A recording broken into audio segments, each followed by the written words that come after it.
ठीक है, तो आप ये बताइए, अगर थोड़ा सा इसका अलजेब्रा देखें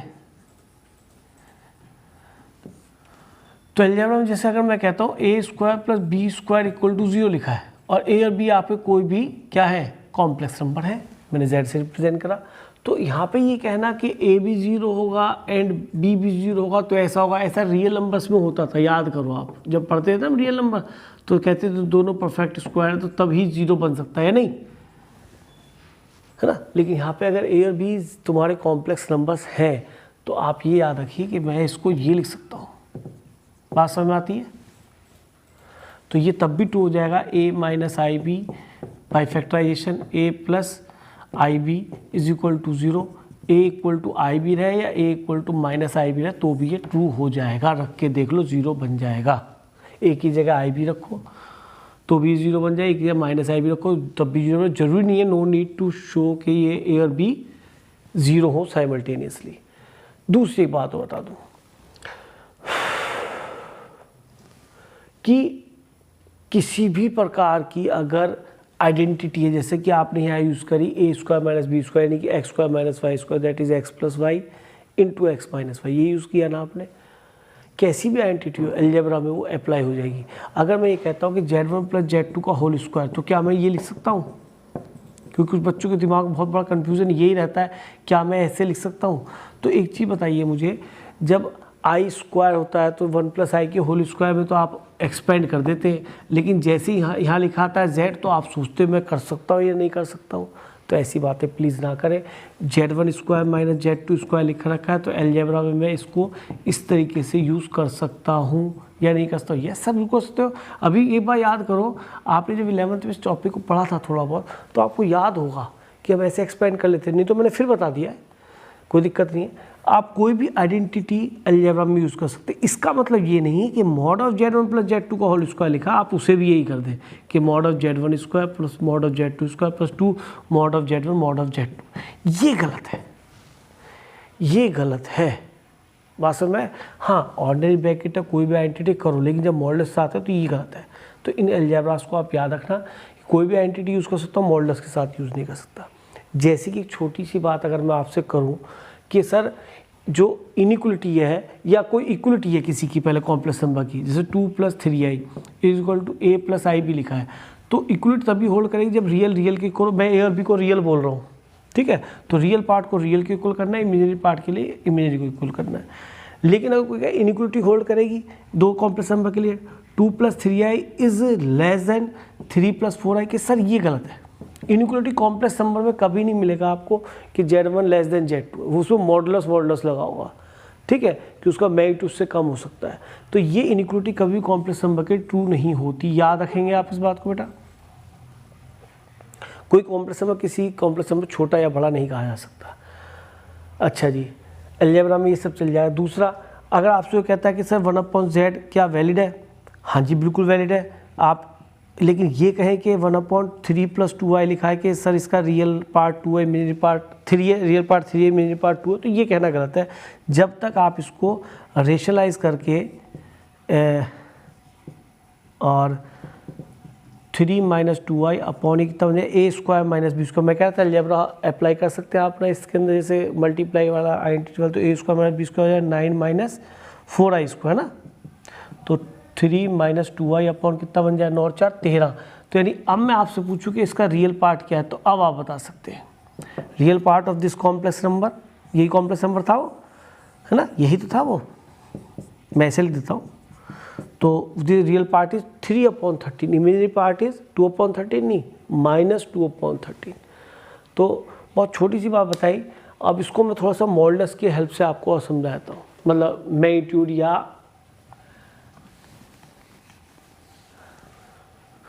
नोट कर लो। चलो फिर आगे बताता हूँ। कहते हैं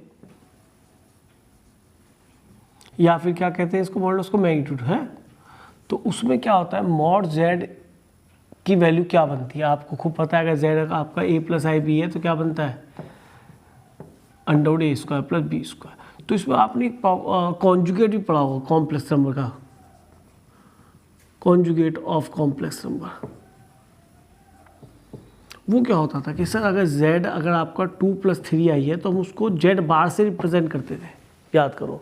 और इसमें कुछ नहीं था, इसका आयोटा वाले पार्ट का माइनस साइन कर देते थे, रिवर्स साइन कर देते थे। अगर माइनस होगा तो प्लस आ जाएगा, प्लस होगा तो माइनस आ, ये तरीका होता था। उसको किससे करते थे?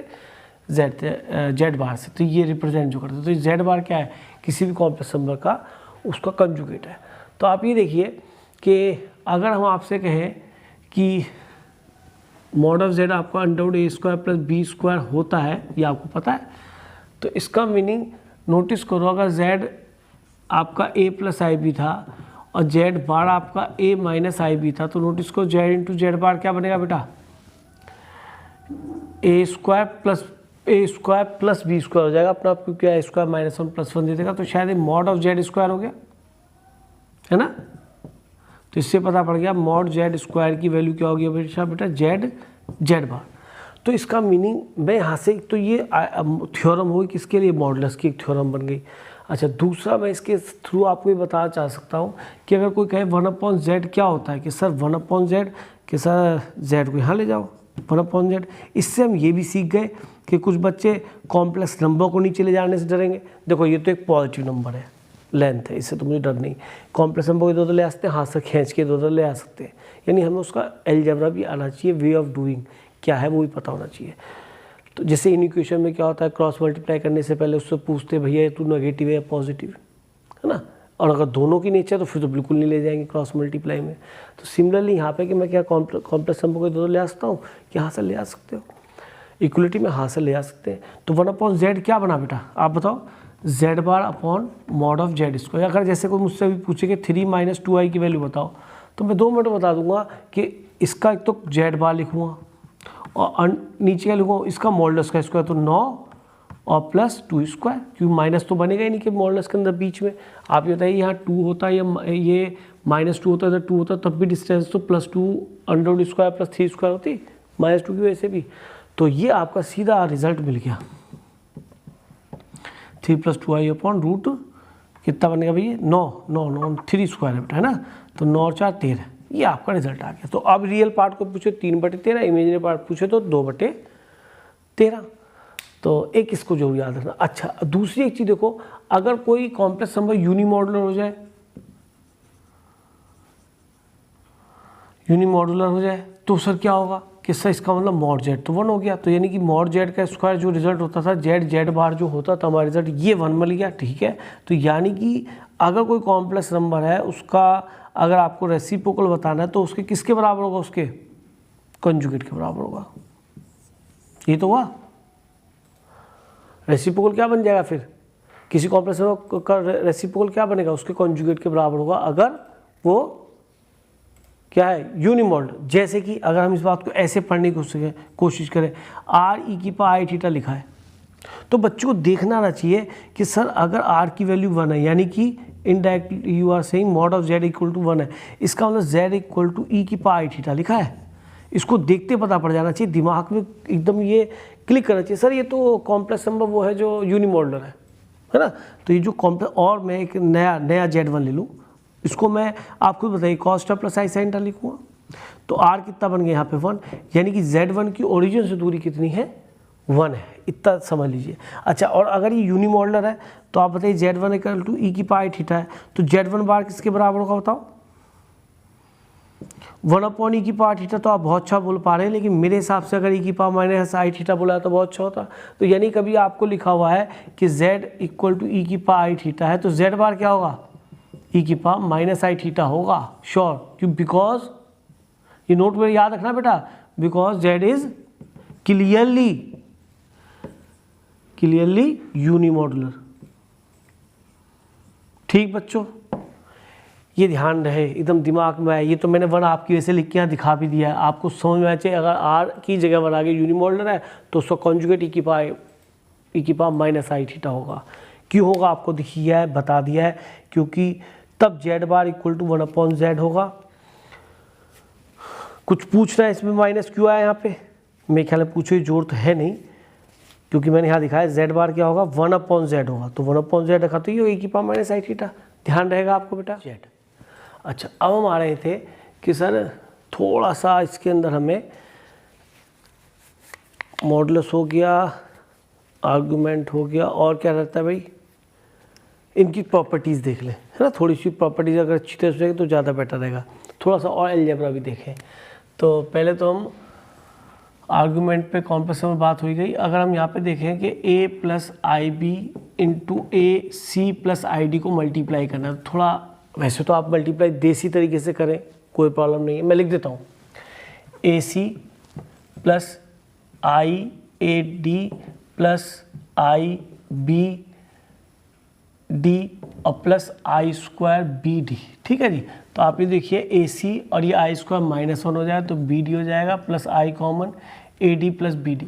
लेकिन मैं चाहता हूँ, हम पहले कॉम्प्लेक्स नंबर पढ़ चुके, तो मैं सोच रहा हूँ मल्टीप्लाई को हम कैसे करें। रियल के साथ तो रियल ही बनेगा ए सी, और इमेजनरी साथ भी, क्योंकि आई स्क्वायर -1 आएगा तो उसके अंदर आई नहीं आएगा, तो माइनस बी डी। ऐसे ही रियल पार्ट आ गया। अब आई कब कॉमन आएगा सर, एक आई जरूर हो और एक बिना आई वाला हो। तो एक बार इसको इससे करो तो बनेगा ए डी, और एक बार इसको इससे करो तो क्या बनेगा, प्लस बी सी। तो ये कितना अच्छा तरीका है, एक स्टेप में आपका कॉमन भी आ गया, सारा काम आ गया। अब जैसे कोई यहाँ पे आपसे कहने लगे कि A plus I B upon C plus I D को रेशनलाइज करना है, कुछ बच्चे नहीं कर पाते जल्दी से, तो मैं तो इसके अंदर क्या करता हूँ कि सी माइनस आई डी से मल्टीप्लाई करेंगे। नेचुरली मैंने सी माइनस आई डी से मल्टीप्लाई किया बेटा रेशनलाइज करने के लिए, और ये भी सी प्लस आई डी और सी माइनस आई डी। तो अब मल्टीप्लाई करते भाई ध्यान रखता हूँ कि रियल करूँगा, इमेजनरी करूँगा, तो उससे मुझे रियल पार्ट मिलेगा केवल। तो ये मिला ए सी और ये मिला माइनस आई स्क्वायर फिर माइनस, तो प्लस हो गया प्लस बी डी। तो कितनी जल्दी हम मल्टीप्लाई कर पाए। अब एक आई वाला और एक बिना आई वाला, क्योंकि तभी आई कॉमन आएगा, दिमाग में रहे। तो ये कितना मिला, ए ये पहले प्लस वाला लिख रहा हूँ बी सी आई कॉमन, फिर माइनस वाला लिख रहा हूँ माइनस ए डी। तो इजीली हो गया। ये सी स्क्वायर प्लस डी स्क्वायर बनना है, क्योंकि इतने से एक जेड है तो जेड बार है, तो मॉड ऑफ जेड मॉड किसका, किसी का भी मॉड ले लो सेम आएगा, ऐसे सोच लो। तो ये आपका कॉम्प्लेक्स नंबर का real part this upon this है, imaginary part this upon this है। तो इस तरह से मल्टीप्लाई करेंगे तो आपकी स्पीड बन जाएगी मेरे ख्याल में, ठीक है। अच्छा, एक छोटी सी बात हो जाए साथ साथ, अगर कोई दो नंबर लिखे root of A B is equal to root of A into root of B, तो ये तभी ट्रू है जब इनमें से कम कोई एक पॉजिटिव हो, at least one of them is positive. यानी कि दोनों नेगेटिव हो तो गड़बड़ हो जाएगी। क्यों, at least one of them is positive. क्यों, अगर मैं यहाँ पे बेटा -4 -5 -9 ले लेता हूँ वैल्यूज़, तो ये -4 और -9, आप ये कितना बन गया 2i, ये कितना बन गया 3i, तो ये कितना बन जाएगा 6। और जबकि यहाँ पे हम 9 चौक 36 लिख के सीधा 6 निकाल देंगे तो ये आई स्क्वायर -6 बनता, तो ये अनइक्वल हो जाएगा। और आप एक नेगेटिव पॉजिटिव ले या दोनों पॉजिटिव ले तो ये ट्रू होगा। और ये आप जानते ही हैं, कभी ऐसे मत बोलना कि ये तो +-6 होता ही है। ये ऑलरेडी जब रूट होता है यानी कि पॉजिटिव क्वांटिटी है, ये नेगेटिव नहीं है। हाँ, अगर x² = 36 लिखा होता है तब x निकालते हैं तो रूट क्या है +- लगाते हैं, +- स्क्वायर की वजह से आता है प्लस, ये तो अभी भी 6 ही है। तो ये मत सोचना कि सर आपने तो यहाँ धोखा कर दिया, वैसा +- क्यों लगाया, तो हम माइनस भी कर लेते हैं इक्वल, तो ऐसा नहीं है। ठीक है जी, रब कर दें इसको। अब देखो थोड़ा सा आर्ग्यूमेंट में और देखो ध्यान से, अगर कोई कॉम्प्लेक्स नंबर में लिखा है आर्ग्यूमेंट ऑफ z1 माइनस, पहले मॉडुलस को और थोड़ा सा देखते हैं पहले। जैसे मॉडुलस में लिखा है कि ये आपको आगे पे बहुत अच्छा दिखाते हैं, रियल इमेजिनरी एक्सिस है बेटा। अगर यहाँ पे एक z1 पॉइंट है से a fx a और ये z2 पॉइंट है b fx b, उसका पॉइंट है, तो fx बोलते हैं जरा कोऑर्डिनेट इसके अंदर कॉम्प्लेक्स नंबर में। तो आप ये बताइए, अगर मैं यहाँ पे ए बी वेक्टर बोलता हूँ, ए से बी, तो ए बी वेक्टर का मीनिंग यहाँ पक्का कह देता हूँ। अगर पोजीशन वेक्टर की बात करें तो वहाँ पोजीशन वेक्टर बोला जाता है वेक्टर्स में, और यहाँ पे fx बोला जाता है, या पॉइंट बोल दो, डजेंट मैटर, फर्क नहीं पड़ने वाला। तो ए बी आपके हिसाब से ओ बी माइनस ओ है, यही होता है भाई, या नहीं जानते, बाद वाले से पहले वाले को घटाते हैं। पोजीशन वेक्टर तब होता है जब कोई वेक्टर कहाँ से मेजर किया जाता है, सेंटर मतलब ओरिजिन से मेजर किया, तो ओरिजिन से इसको मेजर करना, तो ये ओ एक पोजीशन वेक्टर है, इसको मैं यहाँ पे भी z1 लिख सकता हूँ, कोई फर्क नहीं पड़ता, इसको Z2, लेकिन जब ये ए बी वेक्टर बोला जाएगा तो ओ बी माइनस ओ है, यानी कि Z2 माइनस Z1 बोला जाएगा बेटा। बात समझ में आती है? अब ये इसके बीच में लिखा सकता है, ये इसके बीच में क्यों लिखा सकता है, ये तो है ही Z1 माइनस 0। भाई जिसकी तरफ पहुँचते टुवार्ड्स एंड पॉइंट ये है, तो Z1 माइनस 0, हाँ सर ये तो पूरा Z1 माइनस 0 वेक्टर। ये वेक्टर कौन सा है सर, Z2 माइनस 0, सीधी सी बात। सर ये ए बी वेक्टर क्या है सर, जिसकी तरफ पहुँचते Z2 माइनस Z1, तो Z2 माइनस Z1 है ये ए बी वेक्टर है। बात समझ में? तो कितना आसान हो गया उस चीज़ को समझना जब हमने उस पोजीशन वेक्टर को समझ लिया कि position vector is always measured from origin, और अगर हम Z2 माइनस Z1 लिख रहे हैं तो ओ बी माइनस ए, यानी कि हम टुवार्ड्स Z2 जा रहे हैं, फ्रॉम Z1 जा रहे हैं। ठीक है, तो जब टुवार्ड्स Z1 जा रहे हैं, फ्रॉम Z2 जा रहे हैं, तो Z1 माइनस 0, जिसको हम केवल Z1 बोल रहे हैं, टुवार्ड्स Z2 जा रहे हैं, फ्रॉम ओरिजिन जा रहे हैं, तो Z2 minus Z1, towards Z2 जा रहे हैं, फ्रॉम Z1 जा रहे हैं, तो Z2 माइनस Z1। दिख रहा है Z2 minus Z1 A B vector, that is O B minus O. बात समझ में आई? तो ये जो पहले लिखा जाता है ये एक तरह से एंड पॉइंट बनता है वेक्टर का, टर्मिनल पॉइंट, और ये इनिशियल पॉइंट बनता है Z1। बात समझ में आती है? तो बाबा फिगर नहीं बनाना पड़ेगा, हम उस चीज़ को जल्दी समझ लेंगे कि टुवार्ड्स हम Z2 जा रहे हैं, फ्रॉम Z1 जा रहे हैं। ठीक है, जैसे दिमाग में रहेगा Z वेक्टर, Z ओरिजिन से मेजर का, Z माइनस 0 लिखा है, इसका मतलब Z माइनस 0 लिखा है, तो टुवार्ड्स Z2 जा रहे हैं, फ्रॉम ओरिजिन जा रहे हैं। अब Z2 माइनस Z1 लिखा है, तो टुवार्ड्स पॉइंट, या क्या हो, pointed eight Z2 from Z1, pointed मतलब यहाँ पे पॉइंट है, वहाँ पहुँचे।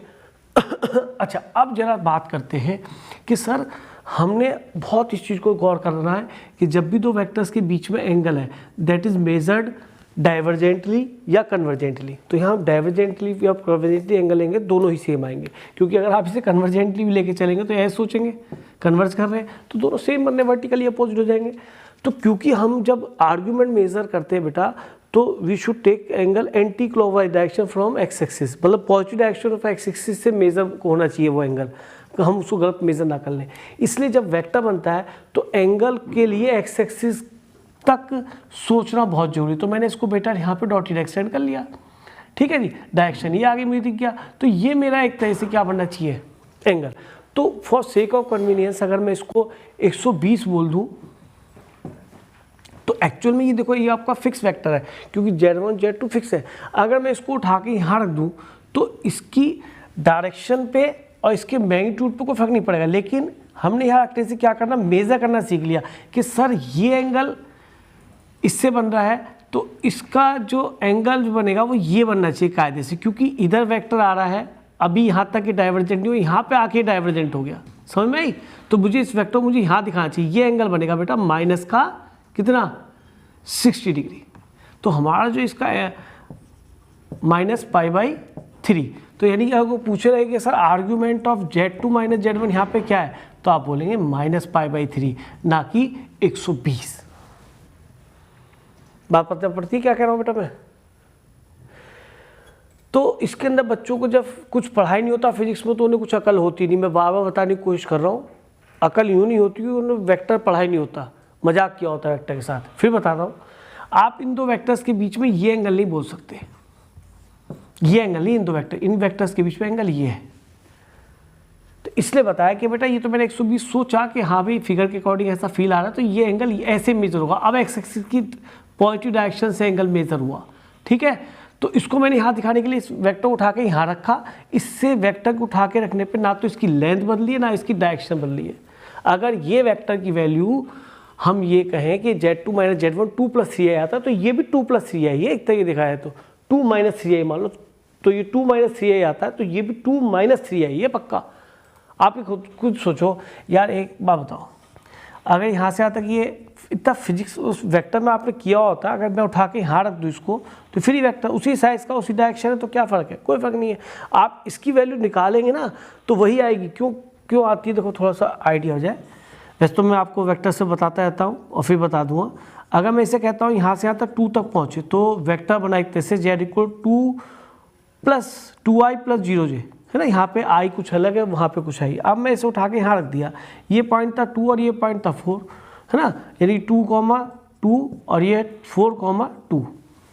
बात ठीक है, क्योंकि हाइट तो दोनों की सेम है ना, पैरेलल है, और उतना ही शिफ्ट करा, वही साइज है, शिफ्ट करा। तो आप बताइए तुम्हारे हिसाब से ये दिस माइनस दिस, इतना समझते ए बी है अगर ये, तो क्या बनेगा ओ बी माइनस ओ। इतनी छोटी छोटी बात तो पता होगी बेटा मेरे हिसाब से। तो ये है आपका 4i + 2j और ये है आपका 2i + 2j। सब्ट्रैक्ट करने के बाद क्या बच गया बेटा, ये 2i बच गया। तो ये वेक्टर अभी भी 2i था ये वेक्टर अभी भी 2i है नहीं बात समझ में आई। तो सिमिलरली अगर किसी वेक्टर को उठा के आप बिल्कुल सेम डायरेक्शन सेम साइज का रखेंगे तो उसकी जो 2 + 3i है या 2i + 3j टाइप है तो उनमें फ़र्क नहीं पड़ेगा। तो मैंने ऐसा किया आपको समझाने के लिए, क्योंकि क्या ही बच्चा क्या बार सोचता है कि सर जब आप एंगल मेज़र कर रहे थे तो आपने ओरिजिन से वेक्टर लिया था, मैंने वहाँ दिखा दिया तो उसे घबराहट होती है। जब मैं उठा के यहाँ रखता हूँ तो कहता हाँ सर ये 60 नहीं बोलेंगे आप इसे, क्या इसे आर्गूमेंट को 60 बोलेंगे? ये तो कहीं का भी नहीं रहा अगर आपने 60 बोल दिया इसे ना। तो अगर आर्गूमेंट की बात करें तो आप बोलते 360 - 60, नहीं वो भी नहीं रहा, बेचारा 60 बोल दिया, बिल्कुल ही बर्बाद कर दिया इसको। तो सोचो ना कि इसको कैसे लिखेंगे। और एंगल मेजर करना मैंने अभी आपको समझाया। तो एक बार प्रिंसिपल देख लिया करो, प्रिंसिपल यहाँ से आया देख के उस हिसाब से एडजस्ट कर दो। वैल्यू समझ में आई बेटा? एंगल कैसे बताना है आपको कि इसका आर्गूमेंट क्या, तो यानी इसका आर्गूमेंट -π/3 है। हर बच्चों को देखना आना चाहिए। ये थोड़ा पढ़ लिया अब बहुत हो गया, नोट कर लो जल्दी से। अच्छा एक चीज़ और साथ साथ देख लो, ये Z2 - Z1 पूरा ये वेक्टर है ए बी या नहीं? अच्छा तो ये बताओ ये जो ए बी वैक्टर है इसकी लेंथ कितनी बनेगी कि सर उसका मॉडुलस, कि मॉडुलस Z2 - Z1 क्या है कि सर ये है। तो इसका मतलब जो मॉडल, अच्छा वैसे ही हमें पता है अगर हम कोई मॉडुलस लेते हो इसका मतलब क्या होता है, डिस्टेंस होती है, उसकी लेंथ होती है। तो ये लेंथ हमारी Z2 और Z1 के बीच वेक्टर्स की आई है, ये ए बी वैक्टर की है। तो ये क्या होगी Z2 - Z1 क्या मिल जाए बेटा, उस वेक्टर की लेंथ, या Z2 - Z1 की लेंथ, उसका मॉडुलस लगाते ही लेंथ ही बन जाएगी। ठीक है, तो Z2 - Z1 लिखा है, Z1 + Z2 नहीं लिखा है, Z2 - Z1 लिखा है। जैसे अगर mod Z लिखा है तो इसका मीनिंग क्या लिखा है, mod Z - 0, यानी कि ओरिजिन से Z की लेंथ, इसकी Z1 की Z2 से लेंथ, या उनकी डिस्टेंस। यहाँ तो चलो और डिस्टेंस की बात करेंगे तो चाहे Z2 की Z1 से निकाले या Z1 की Z2 से निकाले, बात तो एक ही होगी, है ना। तो इसलिए यहाँ पर आप चाहे तो इसको ये भी लिख सकते हैं Z1 - Z2 mod, बात एक ही होगी। बात ठीक कह रहा हूँ? चलो तो रब कर दें इसको। अब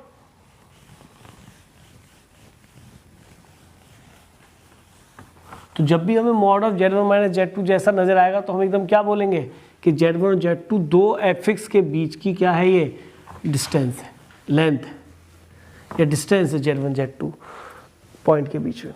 तो अगर मैं कहीं आपसे लिखता हूँ कि अभी मैंने आपको एग्जाम्पल बताया था जिसमें हमने Z1 का लिया था बेटा इधर, याद है, और Z2 का लिया था इधर। तो आप देखिए आपने जैसे ही ये वेक्टर बताया कि सर हमारा ये वेक्टर इस डायरेक्शन में ले रहे हैं, और कोई बच्चा कहे नहीं जी मैं तो जी ऐसे ले रहा हूँ डायरेक्शन, आपकी इच्छा है, मैं थोड़ा रोक रहा हूँ आपको। कोई कहे जी मैं तो यहाँ Z1 था कि ठीक है सर ए था, ये ए था कि हाँ ए था, ये बी है, और कोई बोले जी मैं तो ऐसे लूँगा। तो इस वक्त वो क्या निकाल रहा है आप बताओ, वो आर्ग्यूमेंट ऑफ क्या निकालना चाह रहा है यहाँ पे? अगर यहाँ पे निकाला हुआ Z2 - Z1 from Z2, pointed eight Z2 है, ये तो बनेगा। अच्छा, और यहाँ पे वो आर्ग्यूमेंट क्या निकालना चाह रहा है, Z1 - Z2। तो तैयार होना चाहिए कि सर हमें एक्स एक्सिस ये रही हमारी, सर पीछे ले आओ, ये एंगल बताओ कितना बनेगा। लगभग देख लेते कि सर 120 है मान ली, तो 3π/4 क्या ठीक है, चलेगा कि हाँ सर अगर आप इस वेक्टर को यहाँ पे भी लेंगे उठा के सेम साइज का सेम डायरेक्शन के तो 120 चलेगा सर, प्रिंसिपल आर्गुमेंट है 3π/4 ठीक है, कोई प्रॉब्लम नहीं है ना। इसी तरह से लेकिन जब इसमें देखते हैं अभी जो समझाया था आपको, इसको आगे एक्सटेंड करना पड़ा, तो ये एक्स एक्सिस जो एंगल बना वो ये बना। अगर ये 120 है तो ये कितना बन गया बेटा, 60 बन गया। लेकिन क्या बोला जाएगा, -60, 60 बोल देंगे तो 60 तो इस वेक्टर का एंगल होता है, समझ रहे हैं, इसकी डायरेक्शन नीचे है। तो इतनी छोटी छोटी बातों को आपको ध्यान रखना पड़ेगा, अदरवाइज गड़बड़ हो जाएगी। तो वहाँ पे एक फिगर साइड में जैसे ये तो बनी हुई थी, ये बना के उसकी डायरेक्शन चेंज कर दो तो आपका एम्पलीट्यूड 3π/4 हो जाएगा, या आर्गुमेंट 3π/4 हो जाएगा। रब कर दो बेटा इसको। तो अब यहाँ पर थोड़ा सा और इसका लेवल बढ़ाते हैं, पूछने का ढंग बदलता हूँ। अब मैंने यहाँ पे लिखा कि सर यहाँ पे लिखा है Z - 3 + 2i, मॉडुलस लिखा है। तो अब बच्चा कहेगा सर ये क्या चीज़ है कि सर अगर z वेरिएबल है, अगर ये मैं कहता हूँ ये आपका 3 है, तो ये तो z माइनस z1 क्या है, distance between 2 point z and z1, इसको मैं z1 बोल रहा हूँ यार, बोलने में देर लगती 3 + 2 है। तो इसका मीनिंग बच्चा कहेगा सर ये तो z और z1 के बीच की दूरी है, और सर आप z क्या बोल रहे हैं, वेरिएबल, मैं बोल रहा हूँ, ठीक है। तो वेरिएबल का मतलब z क्या है, x + i y टाइप, ठीक है। तो अगर हम यहाँ नोटिस करें तो आप कहेंगे सर ये तो 3 और यहाँ 2, यहाँ पहुँच गए, और इसकी रेडियस एक तो 7 ले लेते और 5 7 ले लेते हैं, तो सर बड़ा हो गया। तो ये आप देखिए अगर z वेरिएबल पॉइंट है तो 3, 2 से एक ऐसा पॉइंट z जो इससे हमेशा दूरी क्या बना के रखे, 7, तो भैया तो z पॉइंट कहाँ पे हो जाएगा, ओब्वियसली सर्कल पे चला जाएगा, या नहीं? बात ठीक है नहीं कहना बेटा? अगर ये 7 में कर दूं तो z माइनस दिस, अगर z वेरिएबल है तो ये डिस्टेंस 7 है, और ये भी 7 है, ये भी 7 है, ये भी 7 है, ये भी 7 है, ये भी 7, सारी डिस्टेंस 7 हो जाएंगी। तो ये z पॉइंट कहाँ लाई कर गया बेटा, z lies on circle whose radius is कितना 7, this one whose centre is 3,2। बात समझ में आती है? यानी कि सर इसका मतलब तो 2 पॉइंट के डिस्टेंस के रिलेशन का तो बड़ा यूज़ है, इससे तो सीधा लोकस ही बना दिया, नहीं लोकस सर्कल हो गया। अच्छा, लेकिन अगर इसी बात को बच्चे ऐसे लिखूं, argument of z minus 3 + 2i, ये आर्ग्यूमेंट हमेशा π/3 रहता है। अब बच्चा सर ये क्या चीज़ लिख दी कि कुछ नहीं भाई, ये एक वेक्टर है, ये अगर आप वेरिएबल बोल भी रहे हो, लो जी मैंने ऐसे इशारा करते कि वेरिएबल बोल भी रहे हो, ये फिक्स है, तो मैं इस पॉइंट तक पहुँच तो जाऊँ। अभी आर्ग्यूमेंट π/3 बताया था, इसकी दे लगती है, यानी कि टुवार्ड्स दिस फ्रॉम दिस लेना है ना। तो आप मुझे बताइए 3 + 2i का मतलब कि 3 + 2i, तो ये रहा सर ये, और 3 + 2i पॉइंट ये हो गया। इस पॉइंट को मैं a बोल दूं कोई दिक्कत नहीं कि सर मुझे π/3 एंगल लेना है, तो z कहाँ होना चाहिए, π/3 एंगल बनाओ, यहाँ नहीं है वेक्टर, वेक्टर नीचे नहीं है, दैट इज ड्रॉन डॉटेडली, है ना। ये तो तुम्हें समझाने के लिए ताकि मैं एंगल सिखा सकूँ। तो ये तो एंगल सर ये बना, और ये एंगल π/3 से नजर आता है, हाँ सर π/3 मान लो। तो यानी z कहाँ पर है, z तो यहाँ पर है, z कहाँ पर है सर, z तो यहाँ पर है, सर z कहाँ पर है सर, z तो यहाँ पर है, कहीं भी ले लीजिए इस लाइन पे, इस रे पे z, तो z कहाँ पहुँच गया, ऑन द रे। बात समझ रहे, जो 3 + 2i से i की तरफ चलेगी, तभी तो एंगल π/3 बनेगा। अगर ये होता आपका अलग एंगल होता, माइनस होता, तो हमें अलग सोचना पड़ता, क्योंकि तो हम नीचे तब भाग रहे होते हैं ना क्लॉकवाइज। ये बात समझ में आती है, π/3 को तो z कहाँ लाई कर गया, z कहाँ लाई कर गया, ऑन द रे, यानी कि जो यहाँ से स्टार्ट होती है, ठीक है। अच्छा एक चीज़ ध्यान में, एक गड़बड़ हो जाती है इसके अंदर,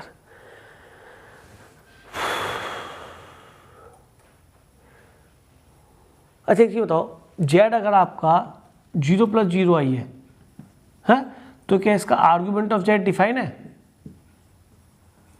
अनडिफाइंड नहीं हो गया, tan θ 0/0